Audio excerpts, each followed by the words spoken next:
ये वीडियो 10 नवंबर 2015 की है, जिसमें कुछ लोग कर्नाटका स्टेट गवर्नमेंट के लिए एक फैसले के अगेंस्ट प्रोटेस्ट में उतर आए हैं। असल में उस वक्त की कांग्रेस गवर्नमेंट 10 नवंबर को टीपू सुल्तान की जयंती मनाने का फैसला करती है, जो कि बीजेपी और विश्व हिंदू परिषद जैसी राइट विंग ऑर्गेनाइजेशंस के लिए एक्सेप्टेबल नहीं था। ये पहली बार था कि किसी हिस्टोरिकल फिगर की जयंती सेलिब्रेट करने पर इतना वायलेंस हुआ हो, जिसमें एक वीएचपी एक्टिविस्ट की मौत भी हुई थी। इनफैक्ट कर्नाटका के कुछ डिस्ट्रिक्ट्स में सेक्शन 144 तक लागू कर दिया गया था।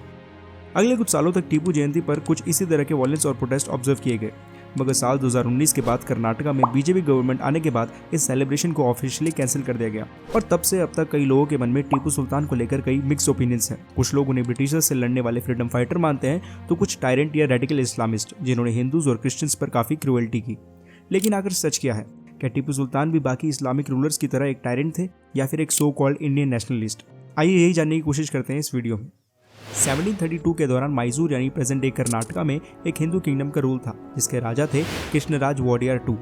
कृष्णराज की मिलिट्री यूनिट में एक मामूली बट डिप्लोमेट से सिपाही थे हैदर अली, जो हालांकि एकेडमिकली इलिटरेट थे मगर डिप्लोमेसी और मिलिट्री टैक्टिक्स में एक्सपर्ट माने जाते थे।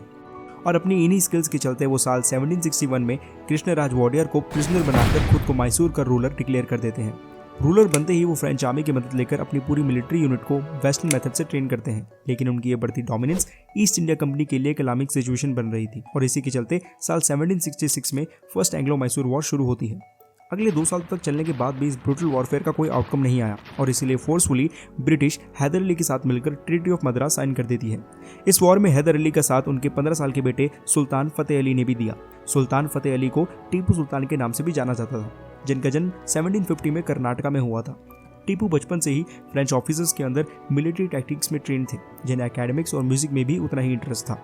सिर्फ 15 साल की उम्र में अपने फादर हैदर अली के साथ लड़कर टीपू ने ब्रिटिश आर्मी को ट्रीटी ऑफ मद्रास साइन करने पर मजबूर कर दिया था, जिसके अकॉर्डिंग अगर इन फ्यूचर मैसूर पर किसी भी एक्सटर्नल फोर्स का अटैक होता है तो ब्रिटिश आर्मी को मैसूर के डिफेंस में उतरना होगा।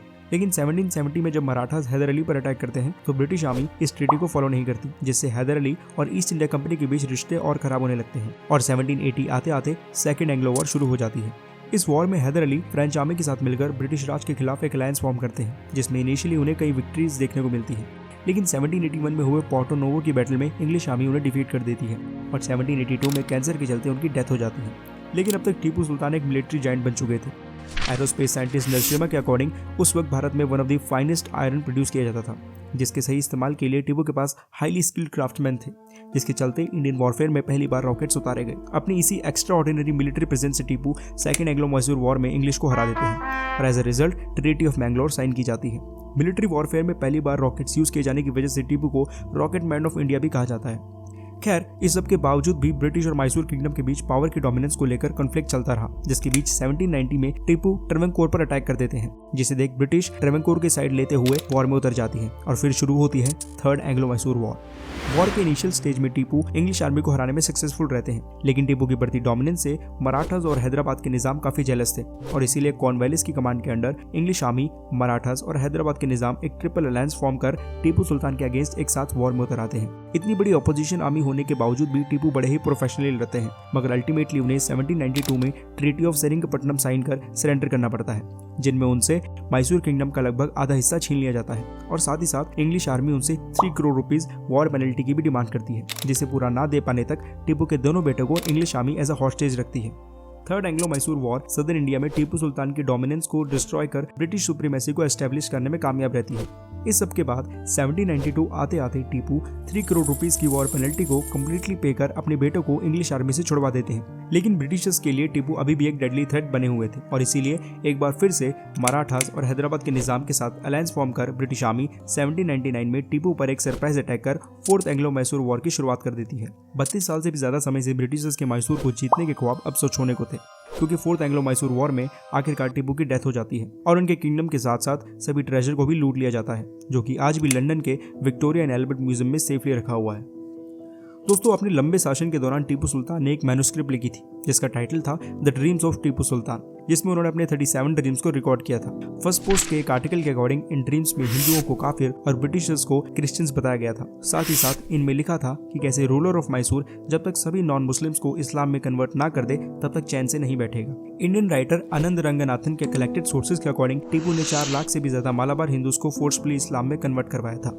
लेकिन टिप्पू की एट्रोसिटीज सिर्फ हिंदूज तक ही लिमिटेड नहीं थी, क्योंकि उनके शासन के दौरान कई चर्चेस को डिस्ट्रॉय कर थाउजेंड्स ऑफ क्रिश्चियंस को भी इस्लाम एक्सेप्ट करने पर मजबूर किया गया था। हालांकि ये सभी हिस्टोरिकल सोर्सेज कितने अनबायस्ड और सच हैं, इस पर हमेशा एक एलिमेंट ऑफ डाउट अटैच रहेगा, क्योंकि बाकी सोर्सेज के अकॉर्डिंग टिप्पू ने कई हिंदू टेंपल्स में एक जनरस अमाउंट ऑफ डोनेशंस भी की थी, जिनमें एक प्रोमिनेंट एग्जांपल है मैसूर का श्री रंगनाथ स्वामी टेंपल। यहाँ पर टीपू सुल्तान ने मंदिर के रिचुअल्स के लिए 4 सिल्वर बोल्स डोनेट किए थे, जिनमें आज भी भगवान कृष्ण और टीपू सुल्तान दोनों ही नाम एनग्रेव्ड हैं। वहीं उनके सपोर्टर्स आर्ग्यू करते हैं कि 4th एंग्लो मैसूर वॉर में टिप्पू की डेड बॉडी से ब्रिटिश आर्मी को भगवान राम से एनग्रेव्ड एक गोल्डन रिंग मिली थी, जिससे पता चलता है कि टिप्पू एक रिलीजियसली लिबरल पर्सनैलिटी थे। दोस्तों, इंग्लिश राइटर निक हॉर्नबी ने एक बार कहा था, the trouble with history is that there are too many people involve. Tipu Sultan history के उन थाउजेंड्स ऑफ फिगर में से एक है जिनके हिस्टोरिकल फैक्ट्स कितने अनबायस्ड और ऑथेंटिक है ये पता लगा पाना ऑलमोस्ट इम्पॉसिबल है, और इसीलिए हमें ऐसे हिस्टोरिकल फिगर्स पर जजमेंट्स बड़े ही सावधानी के साथ देनी चाहिए। खैर, आपको हमारा ये टाइगर ऑफ मैसूर कहे जाने वाले टीपू सुल्तान पर वीडियो कैसा लगा हमें कमेंट्स करके जरूर बताएं, और ऐसे ही इन्फॉर्मेटिव वीडियोस के लिए हमारे चैनल कोश को अभी सब्सक्राइब करें। धन्यवाद।